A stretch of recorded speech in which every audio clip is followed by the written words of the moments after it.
All right, good morning, class. Everybody looking forward to the weekend, hopefully. Get caught up. I spent a little time on the blog this week and responded to a couple of the posts that were there. Happened to notice that some have not posted there, so make sure you revisit that and go make your post if you haven't. Remember, there's only a 2-week window to make your post following when it goes live. So that goes for both the brick and mortar class and the online class. We've been we've been talking about intellectual property, the basis of entertainment law. We ventured into the streams of income that you find in the music industry, and we're going to spend a little bit more time in the music industry, and then we'll move on to other areas of the law and or the entertainment industry. So, those of you in the entertainment industry studies, don't get too alarmed that we're spending another day on the music industry, because this is part of entertainment law and a big part of Music City. Today we're going to talk about the music publishing industry specifically and a little bit of background on it, and then we're going to delve into specific publishing agreements. So, a brief history. Music publishing in the United States can trace its roots back to Tin Pan Alley. If you hadn't seen it there, would you know where Tin Pan Alley is? Anybody? Probably would not have. Most people don't. It is on 28th Street in New York City. Still a lot of music industry happening there. It started as early as the late 19th century. The reason they say that it's called Tin Pan is because when you'd walk down the street in the late 19th century, you walk down 28th Street, you'd hear all the clanging of the pianos and the drums, and there were so many music publishers there that it was a cacophony of sound, so it sounded like people banging tin pans together. So we got the name Tin Pan Alley, and that's a picture of it in the early 20th century. This was when names like Irving Berlin and Sousa were the leading composers of the time, and they were very influential in the music industry, much like songwriters are today. In fact, Sousa testified in front of the Congress when the radio industry started to evolve and grow, and he was afraid that their industry, the print industry, would suffer, and of course it did. So he appealed to Congress, much like the music industry of today appeals to Congress, to try to get laws changed and get things to happen. So these were the progenitors of our industry. They were concerned mainly with selling sheet music. Now, a little bit later on, they would sell piano rolls as well. Does anybody know what a piano roll is? Well, I'm not sure that it was wax. I think it was tin type or some sort of metal. And what it had was, and then later it became paper. But what it would do is you would insert this piano roll into your piano as a player piano. It had little holes in it. There were keys that fell into the little holes and played the piano according to whatever holes were in the paper or the tin. So it was called a piano roll. It's also where we get, does anybody know what terminology we still use as a result of the piano roll? Because the player piano was mechanical, the publishers were paid a mechanical royalty on the production of the player roll. So that's where we get the phrase mechanical royalty. These publishers would hire song pluggers. A little bit different than the song pluggers we looked at in the last lecture. These song pluggers were traveling musicians. And they would travel from city to city, and they would stop into the music stores and play the sheet music for the customers, for the store, and people would come in, they would hear it, and they would buy the sheet music, and then they would take it home and take it into their parlor and invite their friends over, and they would have sing-alongs. And that was the publishing industry of that time. George Gershwin was one of the most famous of those song pluggers. June 11, 1895, a group of those music houses formed the Music Publishers Association of the United States, which is still in existence today and still deals primarily with print music.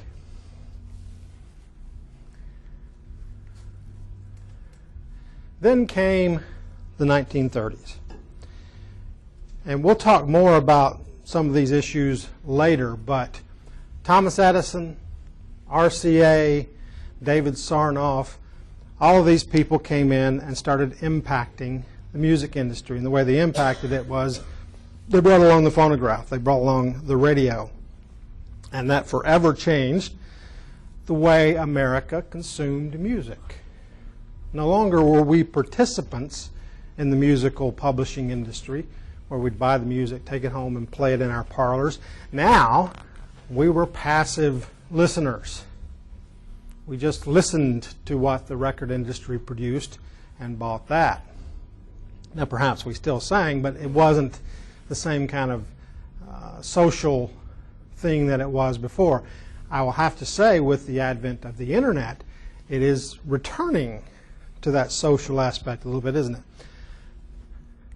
So, that was the most dramatic shift, and this was aided along by the movie The Jazz Singer, which featured, of course, music as well. It was the first talking movie, and it featured prominently a jazz singer, which, of course, cemented New York's relationship and ultimately Nashville's relationship with LA and the movie industry.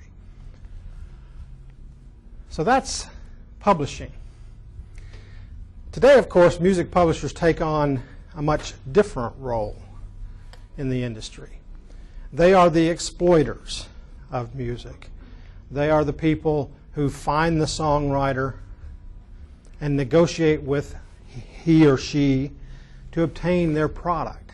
And then they take that product and they exploit it to people who use it, exploit it to the revenue streams that we looked at Wednesday. So they're in the music of engaging composers.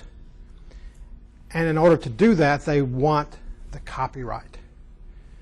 You may have learned in this wonderful Mike Curb School of Music Business that the copyright is the most valuable thing in the industry, and it is.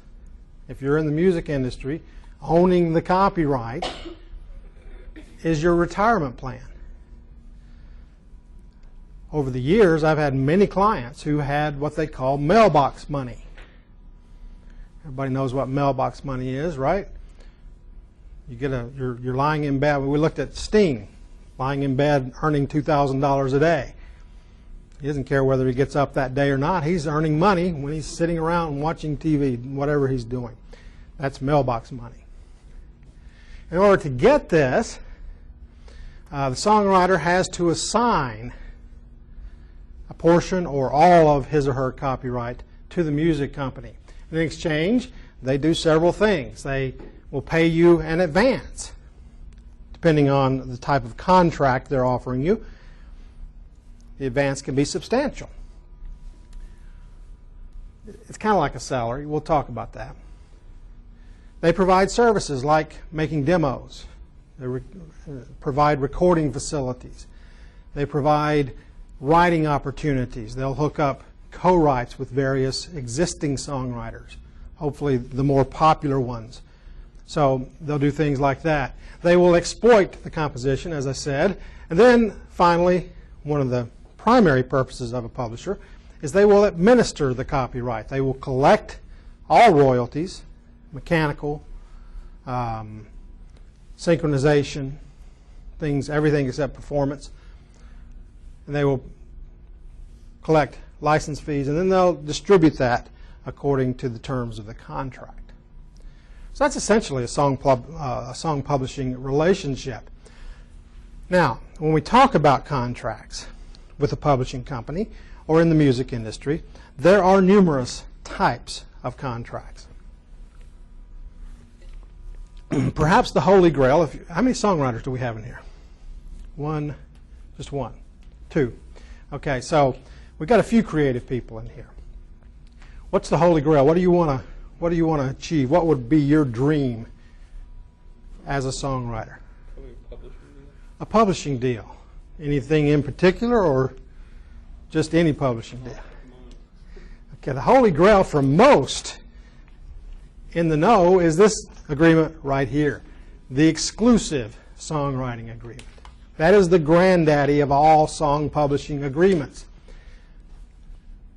This is offered usually to the more talented songwriters of the industry. In this type of agreement, the composer, the songwriter, is obligated to provide a certain number of songs every year. Typically, the clause will say 12 to 15. It'll specify a number between that range. Sometimes you might see it as high as 20. Now, this shouldn't be confused, because everything the songwriter writes under the exclusive songwriting agreement is owned by the publishing company. Everything during the term of that agreement. However, he or she is required to write a minimum of that many songs during the term. So that's the difference in the minimum and what actually happens under the agreement. All copyrights are transferred, but they're required to write a minimum number. Sometimes you'll see these writers referred to as staff writers. There's a slight distinction, and we'll look at that in a few minutes. But sometimes you'll see the exclusive songwriters referred to as their staff writers. During that term, whatever it may be, typically a publishing deal will range anywhere from a year with two to 4 options. So it's either a 3 or 5 year deal. Sometimes you'll see it longer, typically not. But you'll see a 1 year with several options. So they're guaranteeing you a salary for that 1 year period, and then they have the option, depending on your performance under that period, to renew for a certain number of years. That's called the term. And as I said, everything the songwriter writes during that term belongs to the publishing company. Now, as I said, under this kind of agreement, you will get a salary. That's kind of nice, isn't it? As a songwriter, they offer you $20,000 a year, $25,000 a year. You're probably going to snatch that up. The salary is not exactly like the salary of McDonald's. You go to McDonald's, you earn $20,000 a year, that money's yours. All you have to do is show up for work. You know, if you're the fry boy, you dump the fries. If you're the hamburger boy, you flip the burgers. Whatever you do, you perform your task, you're done, right? Salary under a publishing agreement is quite different. It is actually an advance. It's like going to the bank and getting a loan. You may get $20,000 a year, but the first time you receive any royalties from your musical compositions, that money is recouped back to the publishing company. So it's not a salary like we think of a salary, even though it's always referred to as that. Sometimes people call it a draw, as it says here. Whatever you call it, it is recoupable from future royalties. Now, if the 5 years passes, or whatever the term is, and you haven't generated any revenues, well, if you haven't generated any revenues, you're likely going to get terminated after the first year. But, you know, whenever that comes, you don't have to pay that back. It just kind of sits there as a recoupable balance. So it's not a loan in the traditional sense of a bank where you have to pay it back after the term. So that's kind of a plus. I remember in the heyday, in the 1990s, when just after Billboard switched from polling record stores, in other words, questioning them about what the top selling albums were. That's how Billboard did it in the 80s up to 91. 1991 came, they switched to what? What do we use now to track sales? Scantron. Scantron came about in 1991. Billboard switched to Scantron data, which takes the barcode from the CD and puts that in a database and shifts it all to Scantron. Now you've got a physical accounting of every scan on a Scantron. So that's a little bit more accurate. 1991, I forget the month, Michael Jackson's Thriller was #1 on the Billboard Hot 100. The day after they implemented Scantrons, anybody know what took Michael Jackson's place? Garth Brooks, Friends in Low Places, jumped to #1.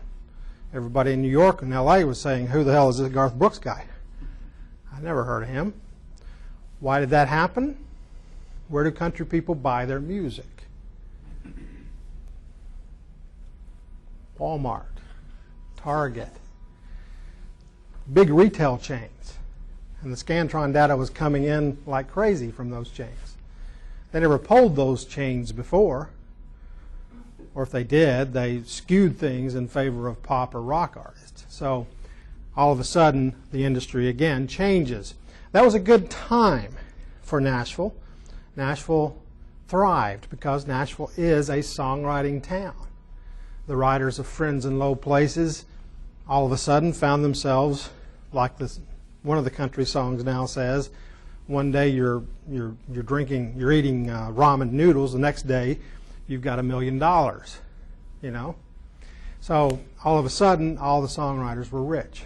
All the publishing companies were getting richer.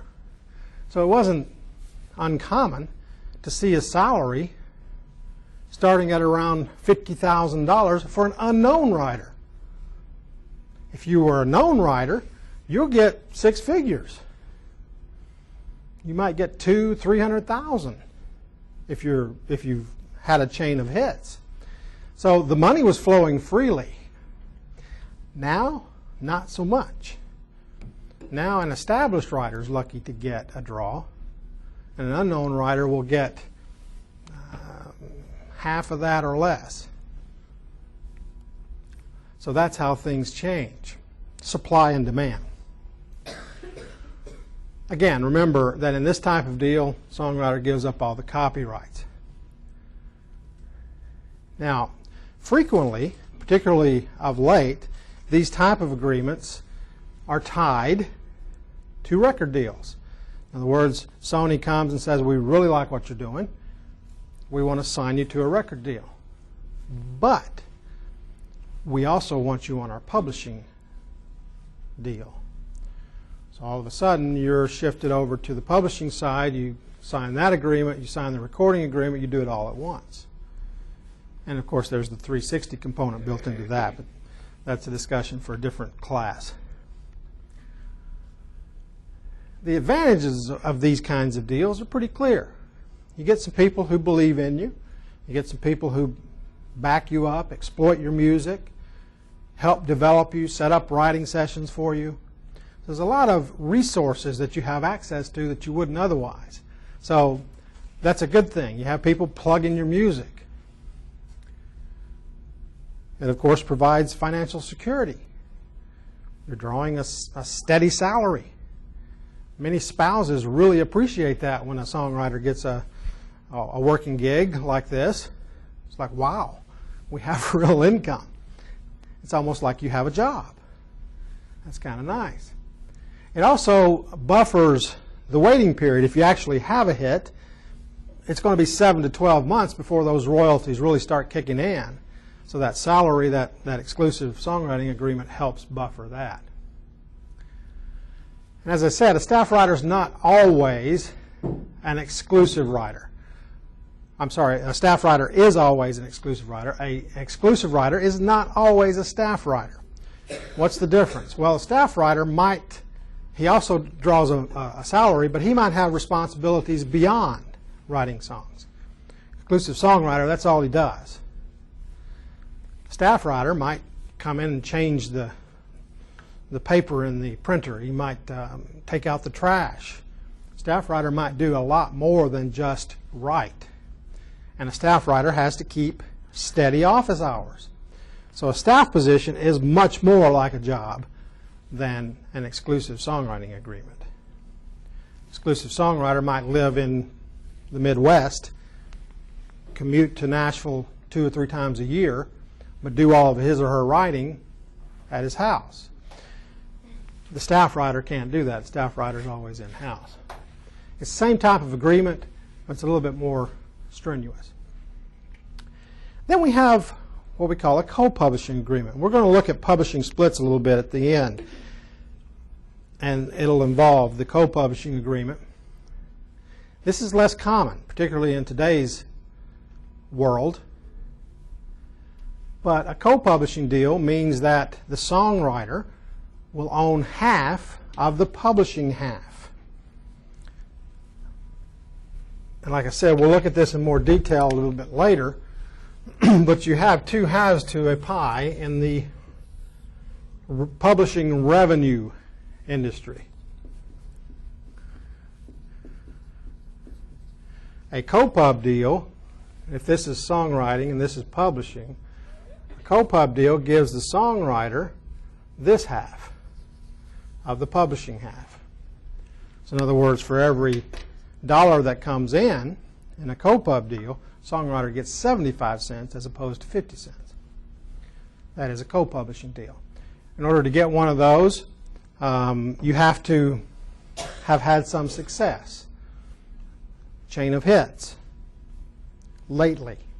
Not 10 years ago. But like within the last 6 to 12 months. Then you can possibly swing a co-pub deal. Very similar in language to the exclusive songwriting agreement. But as I said, the biggest difference, the only difference really, is that split. There will be some differences in administration. Who administers the copyright? Usually the publishing company. But as a exclusive songwriter who's able to get a co-publishing deal, you might be able to get a reversion of your administration rights. Which, if I haven't said so, is probably the most lucrative part of the copyright. Owning the copyright doesn't mean a lot unless you're able to administer the copyright, because that includes all of the exploitation activities. So if I'm a songwriter and I have a co-pub deal, I want to be able to get a reversion of those administration rights so that I can co-administer it after I'm out of the deal. That way my songs don't sit on the shelf at the co-publisher and never get pitched after I leave. In a true co-administration publishing deal, you might need permission from both administrators because of that fact that there may be a reversion. It's like co-writing. If I co-write a song with you, who owns the copyright? Both of us own how much of it? No, both of us own 100% of the copyright. I teach my copyright class this. When you co-write with someone, it's like buying a house with your wife. You own 100% of the copyright. Now, you're entitled to 50% of the royalties and the revenues, but you own 100% of the copyright, which means that you can go out and exploit it, and I have no say in that. I can go out and exploit it, and I have no say. You have no say in that. So that creates a sticky situation. That's why administration is so important. So who administers the copyright? Extremely important.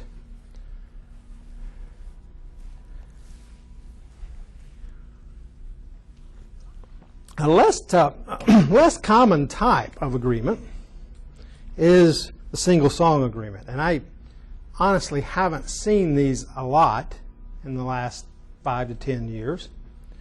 They're not as common because people aren't as willing to invest in a songwriter, invest time or anything else.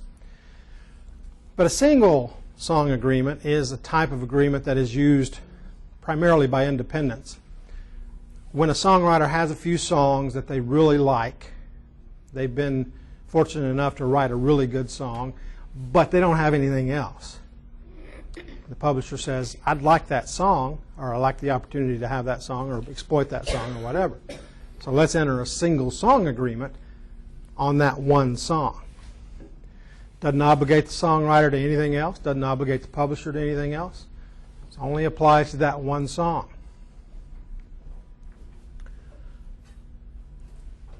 Sometimes, and I've seen this on rare occasions, the publisher might even offer an advance for that one song. But that's extremely rare. It would be recoupable, just as in exclusive songwriting agreements. And of course, in exchange, publisher agrees again to exploit the copyright. He agrees to pay the songwriter generally 50% of the revenues that are generated by that song, et cetera, just like under the exclusive agreement. So most major publishers won't offer this kind of deal. It's too non-committal. If they're going to invest the time in a songwriter, they want the songwriter's material. They want all of it. They want to be able to control. So you won't see major publishers offering a single song agreement. As I said, that's generally the purview of independent publishers, upstart music companies, friends, people who get together and say, hey, I'd love to pitch your stuff. You know, if you give me the copyright and a couple of the songs, I'll pitch them for you. So that's what happens. As I said, the disadvantage to this is that the publishing company is really not committing to you, the songwriter. He or she is committing to the song. They like your one song or your two songs, but they're not committing to you. They're not committing to develop you. They're not committing to record you necessarily, produce demos, anything else. So the commitment is not there. They see some potential, and they're willing to take a gamble on that potential. Now, there are advantages to the single song agreement. If you're really a good writer and you don't want to give up exclusive control of all your material, then you can pick and choose who plugs your songs, who publishes your songs, and you as a songwriter can use this tool to your advantage and say, look, I'll enter a single song agreement on this song if you'll exploit it and get a cut. Or perhaps you make the transfer of copyright contingent on getting a cut. So songwriters should be mindful of a few things here. Sometimes in publishing deals, and this doesn't just apply to the single song agreement, this applies to the exclusive as well, the language in agreements can be different, and you have to be careful on what you're getting paid on. Sometimes there might be a phrase like, we'll pay you 50% of mechanical, synchronization, and transcription fees. Well, that's only a small list of the streams of revenue that we look at. We want 50% of everything. So as a lawyer, you have to kind of dissect an agreement and make sure that it is applying to all components of the agreement. You might want a statement of, and all other monies not referred to in this agreement, whether now known or known in the future.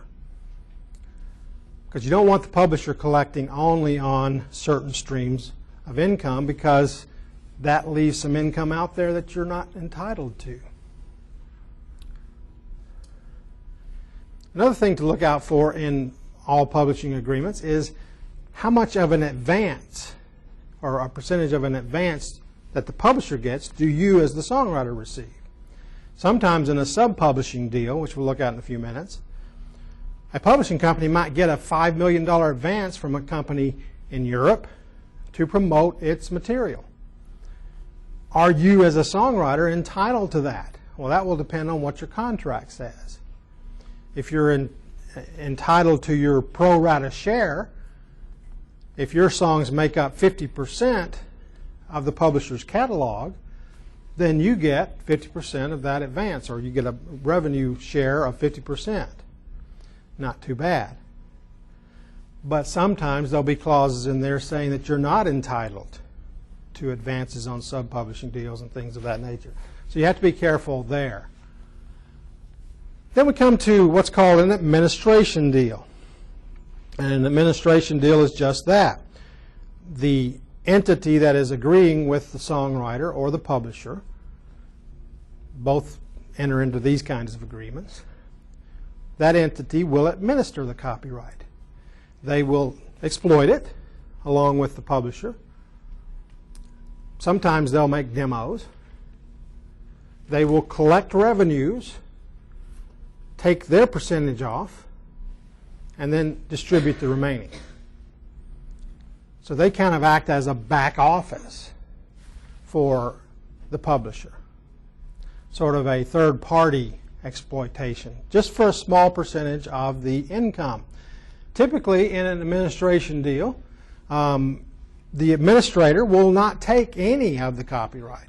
Copyright remains with the publisher and or songwriter. What they take is a percentage. They exploit, they collect, as I said. The percentage they take is generally 10 to 20% of the gross receipts. Very simple arrangement. So administration is a really good place to be if you like this industry and you like songwriters, because you stand between the publisher / songwriter and every stream of revenue in there. And you're skimming 10% off the gross revenues. There's no deduction for expenses or anything like that. You get 10 to 20% of the gross. Not a bad place to be. It's kind of like having a personal management arrangement with a publishing house.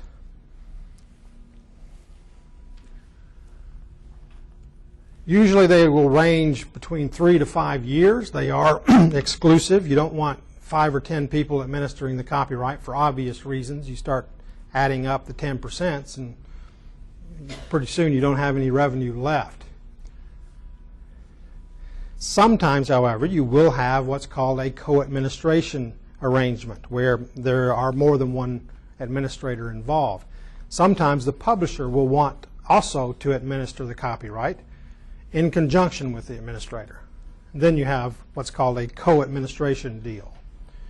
So they're only administering half the responsibilities. They may even specify which responsibilities which one does. Now, this is a tool the songwriter can use as well. Songwriter can, if he is successful, enter into an administration deal with a reputable company, and that administrator doesn't take the copyright but goes out and exploits and collects. Not a bad deal for a songwriter. So some of the more successful songwriters use only administrators, not publishers. Then we come down to something a little bit more simple, and that's a collection deal. The primary difference between an administration deal and a collection agreement is that the collector doesn't take any responsibility for exploitation or any of that. All they do is collect the revenue, the ongoing stream of revenue, and distribute it according to ownership. Very simple. Again, they take a percentage, much like the admin deal. So they're acting more as a business manager, and sometimes the business manager might have a collection arrangement with a songwriter and or artist. And they collect and disperse the royalty streams. This too a good tool for the songwriter if the songwriter doesn't need the exploitation component. I mentioned sub-publishing agreements. A sub-publishing agreement basically is an agreement with a United States music publisher and a foreign music publisher. Now, if you don't remember from copyright law, the laws in anywhere except the United States are very different than the laws in the United States. Most countries don't have the mechanical structure that we have. Most countries use a blended type of arrangement. Their collection of mechanical royalties is much like the United States collection of performance royalties. They charge the end user a fee, and then the end user can use anything, either on a mechanical basis or a performance basis for that fee. So it's much like how our performance rights organizations operate here. They have organizations, hundreds of them, throughout Europe that do that kind of thing. Now, oftentimes in foreign countries, these get tied up with all kinds of different arrangements. They get tied up sometimes with criminal activity, the mafia. So sometimes you see arrests and things like that in the sub-publishing world. It's a very seedy part of our business, but it exists. And in order to exploit United States music in a foreign country, this is what a music publisher does. The sub-publisher does it for a percentage, much like the American admin deal. Again, no copyright transfers. It's only a transfer of the right to collect royalties and exploit the copyrights. So the sub-publisher acts on behalf of the United States publisher in the foreign nations. Sometimes they limit them to the European Union. Maybe it's specific to the country itself. Typically, the publishing split will be 75-25. So everything that the foreign publisher collects, they get 25% of. The United States publisher gets 75%. This is where, as I said earlier, sometimes a publisher, if they have a successful catalog, can get millions of dollars as advances. Typically, you want that because you never know what you're going to get on the tail end. So you want to get your money up front and as much of it as you can. As a songwriter, of course, your concern is that you get your pro rata share of that in advance as well. Otherwise, you won't get it. Then another holy grail for the songwriter is the catalog sale. I really don't understand this one because as a songwriter, if I had a successful catalog, I'd want to keep it. But many songwriters like that lump sum windfall profit that they get from selling a successful catalog. So we have catalog purchase agreements.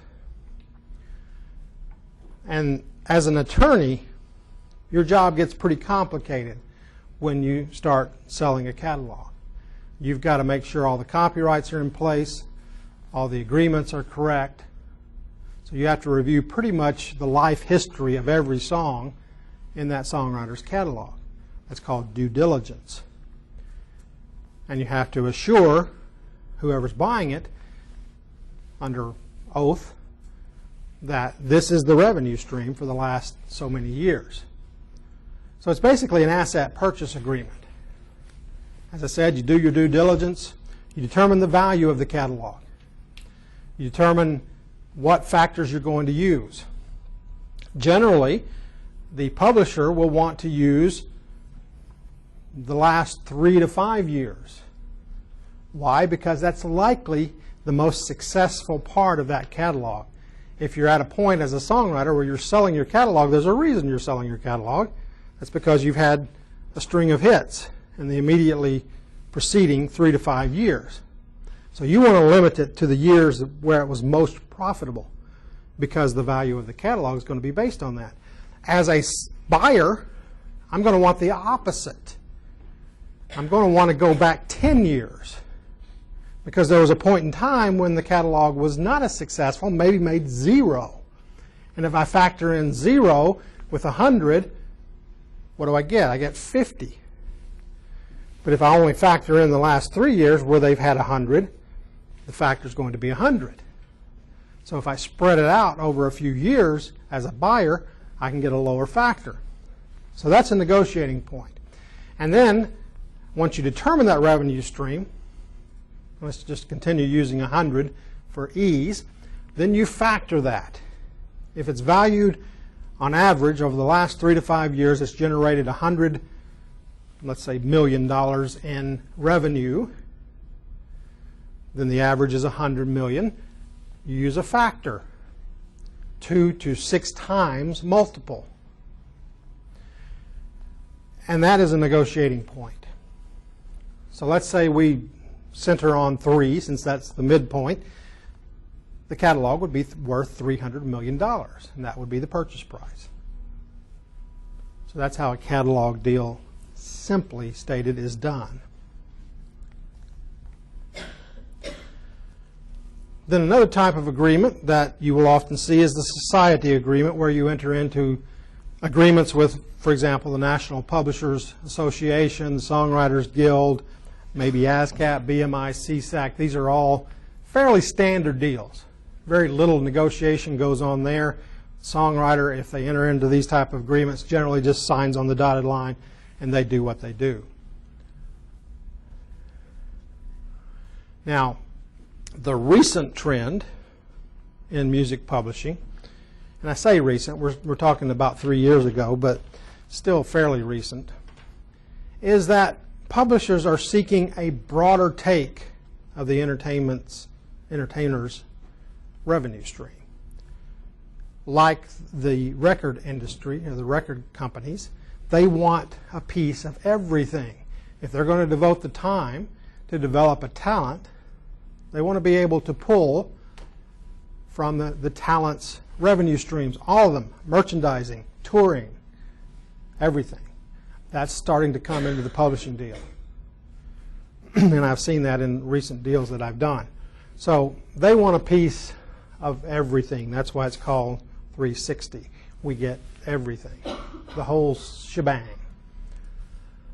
As the president of New Heights Entertainment said, if the artist already has a label deal, we basically say you have to renegotiate so you can give us 360 rights as well. Now the label's not going to give them up, so who's going to pay? The artist, the songwriter, will end up paying both a percentage of their 360. And if you're lucky as an artist or a songwriter, you'll be able to reduce those as much as possible. Now, to end up this lecture and end up predominantly our discussion on music law, let's talk about the pieces of the publishing pie. As we've been seeing, the songwriter, the publisher share the streams of revenue.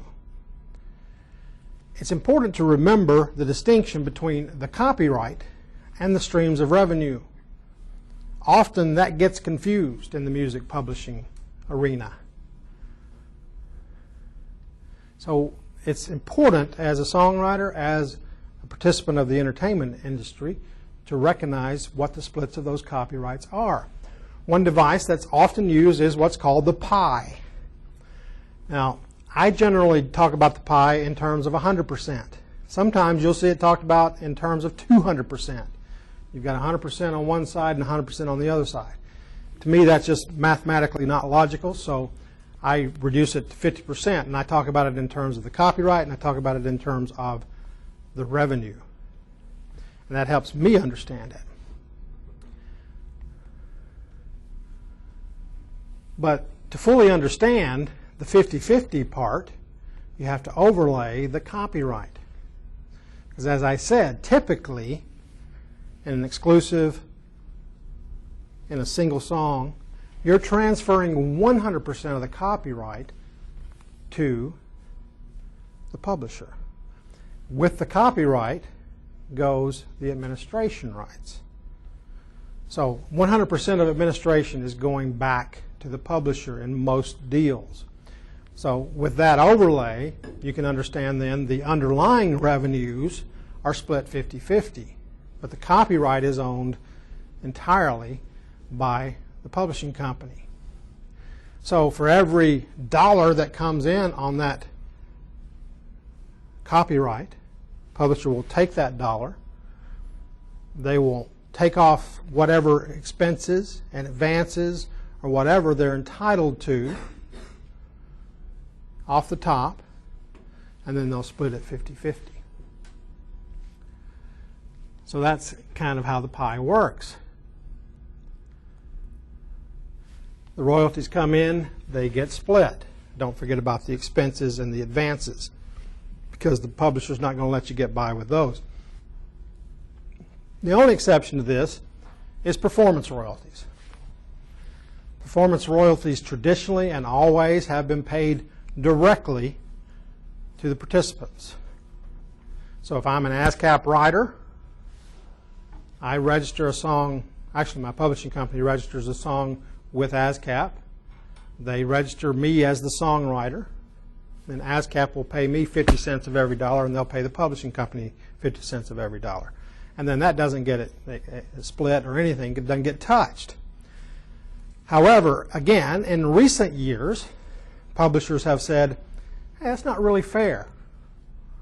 You know, we spend all this money, we give you advances, we give you everything, and yet you're getting 50% of the performance royalties. As we saw in the prior lecture, performance royalties add up pretty quickly, and we get nothing of your 50%. We want a piece of that as well. And a lot of times they'll negotiate that. So oftentimes, the 1/2 of revenue is referred to as the writer's share. And this is where people get confused. Sometimes they'll talk about the copyright in terms of the writer's share. Well, as we saw, the writer doesn't have a share of the copyright unless he has this co-publishing deal. And then, how much of the copyright does he own? He owns 1/4 because he's getting half of the publisher's copyright. So he really only has 1/4 of that income. So copyright, I'm sorry, let me take that back. On the copyright, if it's a co-pub deal, the songwriter will transfer 50% of the copyright. But since on the income side, he has 50% of the copyright, he's getting 75% of the revenue. Does that make sense, or did I throw a curve there? He owns 50% of the copyright, he gets 75% of the income because he gets 50% of the publisher's half. Okay? Now it's simple when there's only one songwriter. But when you start slicing this up, it gets a little complicated.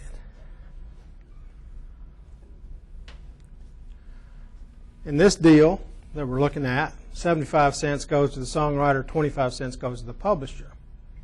Technically, 50 cents goes to the songwriter, 25% goes to the publisher, 25 cents goes to the co-publisher. But if there's 3 songwriters, take, for example, More Than a Memory, recorded by Garth Brooks. If you look at that song, it has 3 co-writers and 6 publishers. All right, so we're getting a little complicated there, aren't we? It's really not that complicated because each songwriter has a publisher. Each songwriter was a co-publisher, or they had a co-publishing agreement. So in other words, there are 3 songwriter publishing companies and there are 3 publishing companies that they're affiliated with.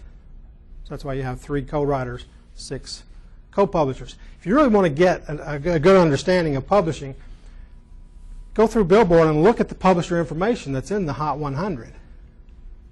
And you can see how many publishers are on a song. You can sometimes kind of figure out who owns the publishing companies and things of that nature. There's a lot of revelations by doing that. You'll also see how few independent publishers actually get cuts on the Hot 100. But in that instance, you take the revenues, the writer's revenue gets split 3 ways. The publishing revenue gets split 6 ways. So each writer then ultimately owns 16.666% of the copyright, and then would be entitled to 25 cents because they're entitled to 16 cents over here and a little bit over 8 cents over there, so it totals up to about 1/4. The publishers would each receive a little bit over 8 cents. The real publishers, not the songwriting affiliated publishers. So does that make sense? You guys have probably been over that time and time again here. But it does get complicated, and you know when you've got 6 writers and sometimes in Nashville you do, for whatever insane reason, you might have 6 writers on a song. You might have more than 6 publishers. In that case, you'd probably have 12 publishers. So you start divvying up those little slivers, and they get pretty small. But when you're talking about $1 million, even 4% of $1 million is $40,000, right? Not too shabby, considering you're only getting $20,000 a year for a salary. So that makes up for it. All right, so next lecture on Monday, we will begin a section on contract law.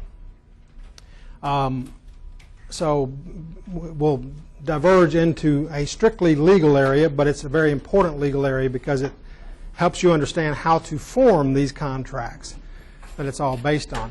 There is in your resources folder, both brick and mortar and online, a sample publishing agreement.